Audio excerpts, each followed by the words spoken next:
And I'm happy to welcome Roeland Vanrenterghem here with us on stage. Roeland is welcome. Roeland is the managing partner of the Dutch railway NS Go and also of Vaigo. He is actually a co-founder of a mobility platform helping corporates with flexible and sustainable mobility. Their platform is called Vaigo, and they manage the mobility of over 25,000 employees from companies like Orange, Danone, Unilever, and so on. And with Roeland, we really would like to talk about public transport as a critical component in connected and integrated mobility. And Roeland will provide us with insight into how platform technology enables HR and mobility managers to offer flexible and multimodal mobility solutions, and how this connectivity and technology deals with hurdles in processes, cybersecurity or cyber attacks actually, and privacy regulation. So that's quite a lot, Roeland. The floor is yours. Thank you for being here. Okay, thank you, Saskia, and hi everyone. So I'm Roeland. I come from Belgium, managing director and co-founder of Vaigo, which is basically a platform for HR and fleet managers to manage flexible mobility to their employees, where we take all the burden of the administration away. Actually, 1 year ago, we have entered a new partnership. Vaigo comes from Belgium. We have entered a new partnership together with NS, the Dutch railways, to relaunch Vaigo also on the Netherlands, on the Dutch market, branded under the name NS Go, where we actually do the same. We focus larger corporates in order to enable them flexible mobility. And I'd like to talk about flexible mobility, but also how connected mobility can enable these HR managers to offer flexible mobility in this hybrid world. Because it's not easy as an HR manager today. You need to deal with the hybrid world. COVID restrictions are freed up. Everyone goes back to the office, but maybe only a part in a hybrid working environment. And you see that end users want flexibility on a daily basis. They want to go to work, they want to stay at home, they want to meet with people, and also that relates in how you want to go to work, which kind of mobility options you want to take. And we see that our customers, they are creating new kind of flexible policies. For instance, the most that we see is that, well, you can have like a commute allowance, go with the bike or the car with the work to work, but also get public transport if you want to go take public transport. We see even customers who are providing allowances for last mile micro mobility for those offices that are a few kilometers from the big station.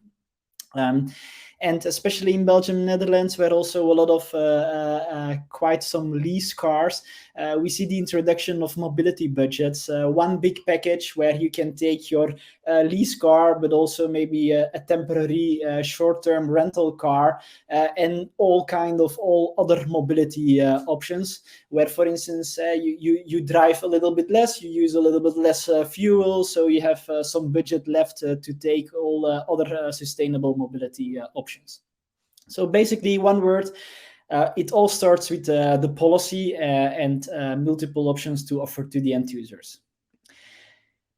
And this need to be actually managed over multiple mobility providers. We all have a dream. We have the dream of the single app with all the mobility options at our fingertips. But that's at this moment still a dream, and we see a lot of corporates struggling with how to offer all these kind of mobility providers with whom they want to offer to the end users, how to offer that to the end users. So you have the mass apps, public transport, subscriptions. Maybe you want to include company parking. You have, of course, your car usage, your fuel, other consumers apps like Uber, and then your car leasing and bike leasing that you also want to offer to the end users. And then how to combine that plethora of mobility options to the end user, that's the difficulty. And then third, the risk is if you offer a lot of flexibility, you offer quite some mobility options, how are you going to manage that? How are you not going to make sure that your administration is not exploding? And how are you connecting all these providers to your SAP or Workday environment where you have your HR database? And second is connecting to your payroll, because as Olga was saying rightfully, lots of mobility options, they have different fiscal kind of tax treatments. And that does mean that for every mobility provider that you are taking, needs to be reported on the right salary codes in each of the countries then. So that's really a difficulty. And that's the question is how to avoid your administration exploding. So in summary, you need to manage a corporate mobility policy and a flexible one, hybrid working, but over different mobility ecosystems. So all these kind of providers that you want to offer to the end users, and you want to have connected that to your HR business applications in order to have your streamlined operations. And that's where platform technology comes into place, the connected platform, where basically you have four big areas that this enables. Actually, you have an end user portal where end users can request all these kind of mobility options within the policy of your corporate landscape. Of course, this is very related to the policy. You want to avoid that end users can do something that is not in your policy. So it's really very related. Then you need to manage your providers.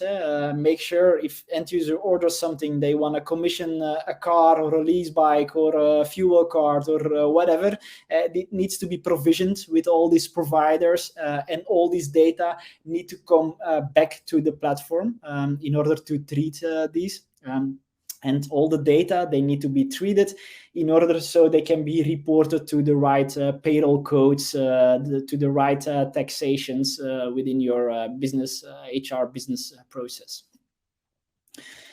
And that's actually how a lot of our customers are dealing with this. So they are using these connected platforms to offer very nice, flexible mobility policies to their employees. So we see, for instance, BDO, they say, dear personnel, you can actually choose whatever you want to go to your office. You can come with car, with bike, public transport, any combination, and even we're gonna incentivize that you come with a bike or public transport. So we're gonna give you more money to come with a bike. We're gonna give you more public transport tickets, maybe even a first class ticket if you come with public transport. So that's a very nice example of promoting sustainability. Secondly, also VRT, which is a very big media house here in Belgium, they let their employees choose mobility packages. They ask, well, are you actually coming more than 3 days a week to the office? Are you using the same kind of mobility option? Or actually, do you prefer more hybrid working? And do you prefer then flexible mobility? And in terms of their choice, they are then selecting and choosing a mobility package that is really personal for them.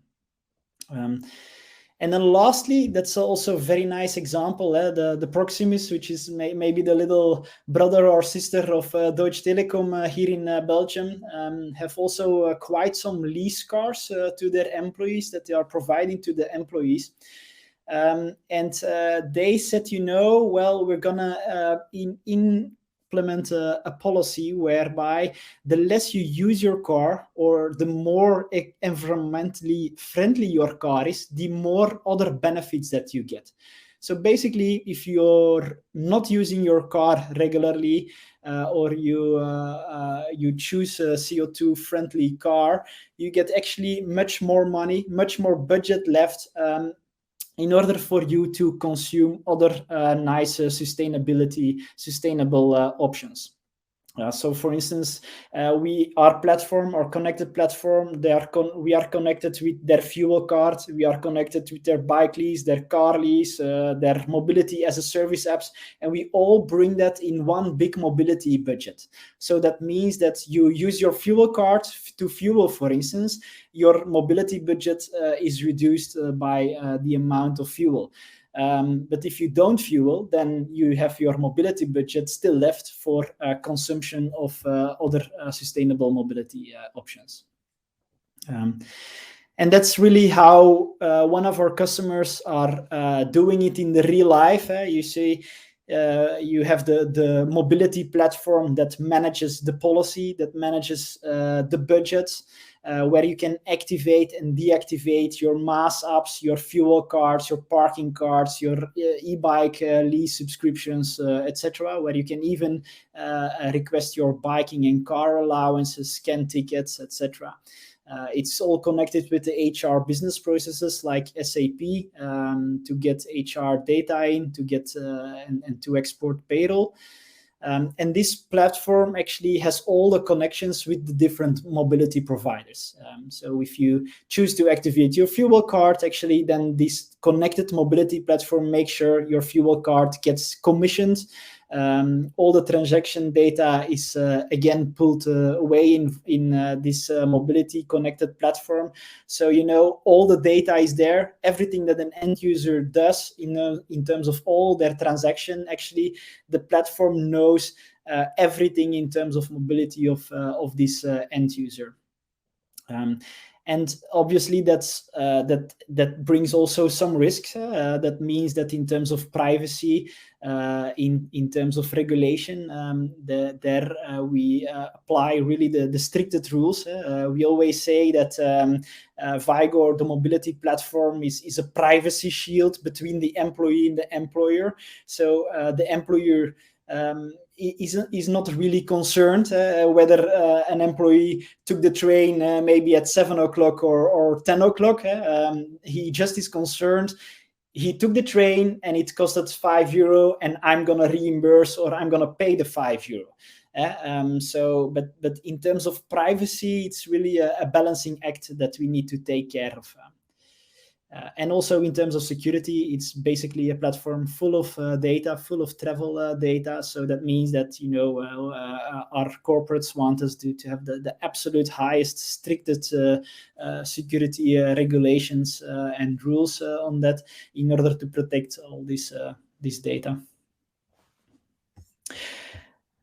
So that was it. That was to give you a little bit of insight on how the customers, corporate customers in Belgium and Netherlands, are using this connected platform to enable sustainable mobility to their employees. Yeah, that's really great. Thank you so much, Roeland. So I have a question to you. So talking about the platform and linking all these players, this entire ecosystem to that platform, who is actually owning the protocols, so the language of that platform everybody is connecting to, and who is actually owning the data? Well, owning the platform, the protocols, that's always a big discussion. Who is maybe the most powerful in this relationship? So we deal with quite some big multinationals, and so then we as a smaller sister, we need to adapt and align to their protocols on how they want to enable and link the data. And then secondly, who owns the data? Well, that's very clear. It's the customer. It's the corporate customer. They actually own the data. It's their employee data. It's their mobility data, but within a limitation of the privacy shield, as I talked about. So, but indeed, it's not our data. We cannot do anything with this data apart from very anonymized, high-level comparisons, for instance. But that's very clear that that's the data of the customer. And how do you then ensure for the client that the privacy is indeed taken care of? What measures do you take? Well, so what you're seeing is that our corporate customers are really encouraging us to have extreme high security standards in place. So we just ran through the ISO certifications so that we are really have professional processes in place on how to deal with end user data and make sure that end user data is obviously not mixed with each other. So you're using, actually, you guarantee that you use protocols, and if regulation is changing, you also have the responsibility to adjust to that regulation. Exactly. So that's what we are guaranteeing our customers, that indeed they are actually buying a platform that is really very secure and that deals with their end user data very confidential. And that might be something, if you do that internally within your company, that might be one of the difficulties on how to do that, how to do that properly. Yeah, and cybersecurity is a big theme nowadays. I think with one single platform connected to all types of mobility, public transport, thousands and thousands of vehicles, all the things. Are you not afraid of cyber attacks? Yeah, of course. I think that is obviously a very big topic. Cybersecurity. There are a lot of attacks everywhere. I think every website is being attacked constantly, and so we monitor that very carefully. We are investing. It's not something that we are doing cost savings on. Let's say so. From the moment that you have like a data breach or something like that, then I think that you are visible in terms of press coverage. So we do everything to avoid that kind of breach. Yeah. Are there also any like standardization for that available, that you know what you need to do to protect yourself and your customers? Well, I think the basis in the industry is the ISO certifications, where you actually need to prove it to a third-party certification agency that you have these kind of things very good under control, that you know exactly what kind of data that you have. What are you doing with that? Who are the employees that have access to that? How are you securing that from the external, from the internal? So all these kind of processes and applications need to be in place for you to get this level of certification that we got. So yeah, that's the answer. Yeah, it's a big thing. Thank you, Roeland. And I look at the questions coming from the audience. So, hey, you are very successful in the Netherlands, in Belgium. And Gunther Gluck is wondering, do you have any ambitions to go further, expand further into Europe? Well, so for instance, we are for this moment really focusing on the most challenging countries, let's say Belgium and Netherlands, where there is a lot of fiscal, let's say, tax regulation complexity, but it's also a breeding ground of sustainable players. So you have, like, on the one hand you have a lot of lease cars. On the second hand, you have a very good public transport railway system. And there is tax regulation which is incentivizing corporates and employees to move into more sustainable mobility options. So for this moment, let's say for this year, our focus is on these two countries to break the key or the secret on how to really encourage sustainable mobility with all these employees. Yeah. Now, yeah, looking at the audience, I think there is a need to expand maybe in the future. And also, I see Steven Schroefs is also attending, and he has a great question, actually. What is the biggest misunderstanding customers have with regard to the capabilities of your platform? The biggest misunderstanding, I think, is that the dream the dream of having all mobility options in one app, in one go, etc. Let's be honest, that's still far off. So that's not a reality today, and I don't think any player is capable of doing that today. We see players who are coming up with a couple of options within one app. But as I'm explaining, as a corporate, you offer a lot more options to your employees. And I think we are still a couple of years away in order to consolidate that everything at the fingertip, orderable, etc. Yeah, and a couple of years. But do you guess more 2 or more 5 years away? Maybe then 2 years, not 5 years, indeed. Okay, no, it's just that's reasonable. Yeah. One of the other questions coming from Paul Wessels: how do you manage the actual payment of the mobility usage at third parties?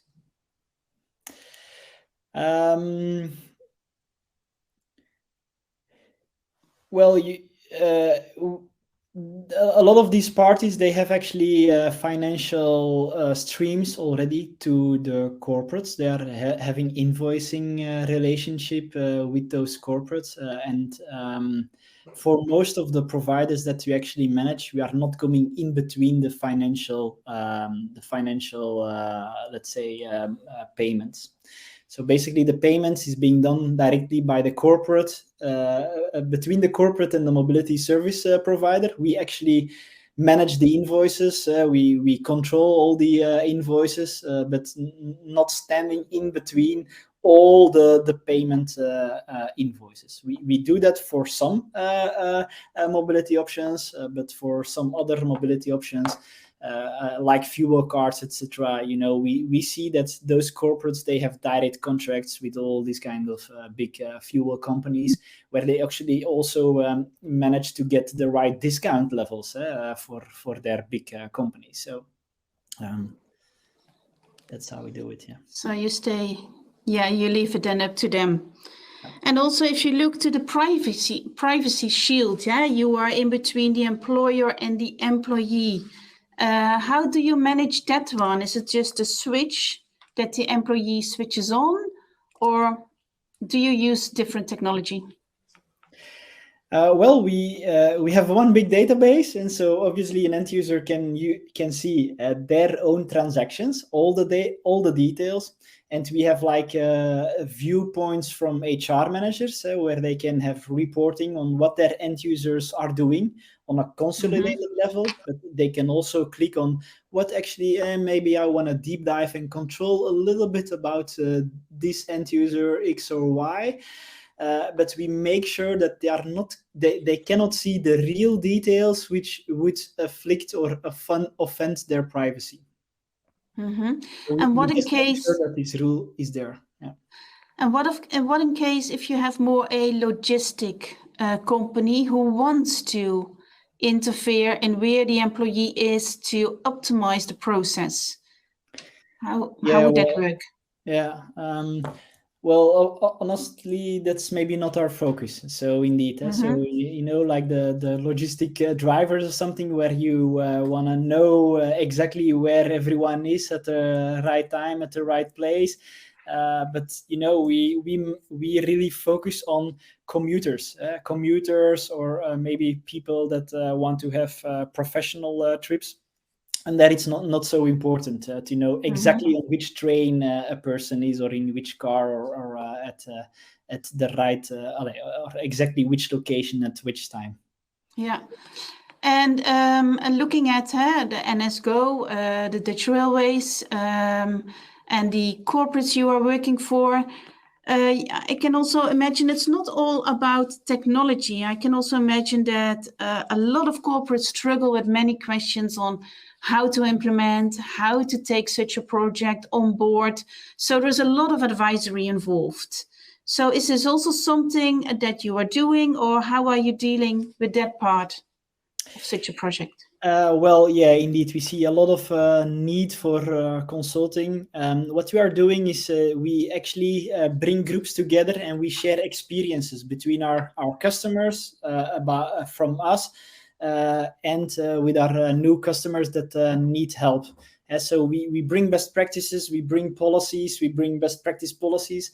However, what our customers like to do themselves typically, or with the help of consultants, is to really write the documents about their policies, or really write their project management structure or their change management structure. That's really at the customer side at this moment from us. All right. Thank you so much for that one. So I actually would like to quickly go to the poll results, and I really would like to know your opinion. So the question is, what does connected mobility have to do with a healthy work-life balance? And what is it for you, connectivity and a healthy work-life balance, Roeland? Well, for me, connectivity and healthy life balance is that you can choose the nicest mobility option to go to work where you feel the best for yourself. And me personally, you know, I'm not against cars, but I don't like to be for hours in traffic jam when I need to have a large trip. So then I like to take the train. I like to take my e-bike, and that makes me happy, and that's good for my work-life balance actually. So that's for me personally, but I can imagine that a lot of end users are have other views on that. Yeah. Yeah, I share it with you. I think nowadays I don't do it that often, but for me in the earlier days, mobility was actually having access to multimodal. That you could take the car when it was raining and carried it, or take the motorbike if there was a lot of congestion at that time, for example. But indeed, I also love to take the train and doze off and put my earplugs on and listen to something, or to music, or to a book or whatever. So for me, it's actually also being present in the moment and enjoying the ride, whatever, whether it's on an e-scooter. But if I look to the answers, it's really on the top with 45%, nearly 45%. It helps making a better impact at work and in the world. And I think that is also what we see around us, is that, and also what you say is really making that sustainable decision, or that safer decision, if you can, and also making that also a decision maybe for your own body and your own health. And let me look at the second is also it helps you prioritizing what's important to you. And that can be many things in this. Now, I think nice results. Thank you, everybody. And Roeland, thank you so much for being here and for all the great work that Vaigo and you are doing. I think it's really impressive if you see all this ecosystem really happening. And although you say, people, it's still a dream for many people to have everything in one place. But I think with all the effort you are taking, you are coming really close to it. So thank you so much for being here. Thank you.